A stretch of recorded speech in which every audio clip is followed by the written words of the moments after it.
We going to discuss how to make the sleeve, miniature sleeve. I want you to cast on 14 stitches and create about an inch of 3x3 rib for the cuff.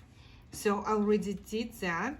And then the next step, as I wrote on the bottom, we have to add one stitch on both sides every 5 rows. So we're going to start right on top of the rib, and now I'm going to show you how to add the stitches. You're going to transfer the first stitch, and then you're going to take your yarn, twist it, put it on the needle, and make it very, very tight. So by wrapping that yarn on the needle, I already created an extra stitch here, and that has to be done on both sides at the same time. So right now I'm continuing with my rib, going to the other side, other side, not yet, and then on the other side. Okay, other side. Again, I'm going to take my yarn, twist it, put it on my right needle, pull it very, very tight, and make my last stitch as a purl.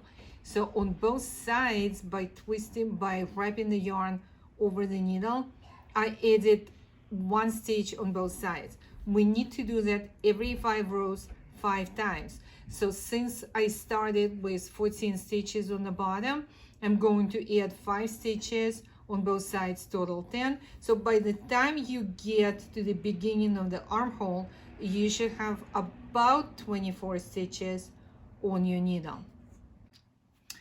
So I made my sleeve up to here. So essentially we are at the widest area of the sleeve, and now we're going to start shaping the top of the sleeve to fit our armhole.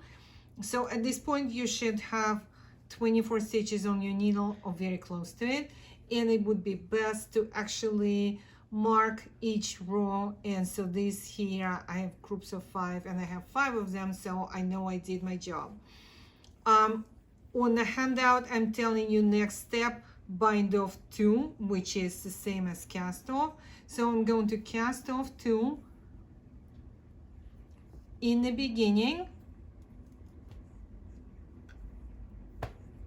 and then I have to continue all the way to the other side. Let me just be a little bit faster here. So I'm continuing all the way to the other side,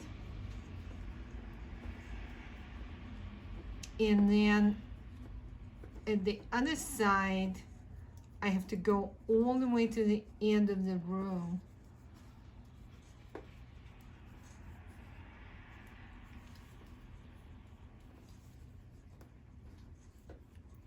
And then cast off 2 in the opposite direction. So essentially they're going to be slightly on a different level. So now I go on the other side all the way to the end, right? So my yarn is here because I can only start casting off from the end of the row.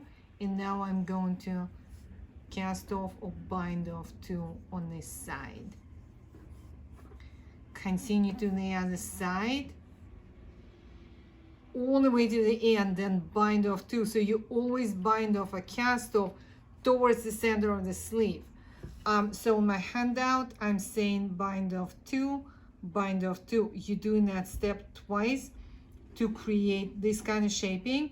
And then once you're at this point of the sleeve, you should be going up without any changes for about 7 rows. And I'll be back for the next step. So we're basically at the last step of our shaping the top of the sleeve. We did cast off 2 all the way to the end, cast off 2 all the way to the end here, cast off 2 all the way to the end, cast off 2, and then about 7 or 8 rows up depending on your pattern. And then for the shaping of the top of the sleeve, I did 2 together in the beginning and at the end of the row 4 times. So now these are my remaining stitches, which I'm simply going to cast off because there is no more shaping required. My sample is a little bit bigger than the original sample that I copied for you, because my yarn is bulkier, but all the steps are exactly the same steps. And so now all I need to do is cast off, and my sleeve is going to be done. So casting off the remaining stitches.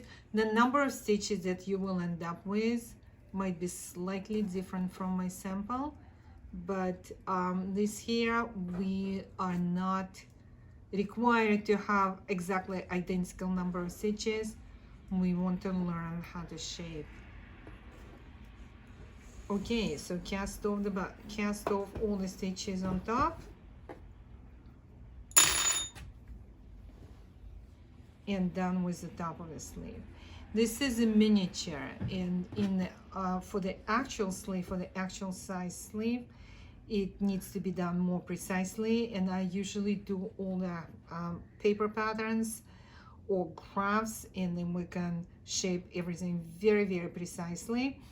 So the way it's going to work out for us this time around is going to be really very different on a case-by-case basis.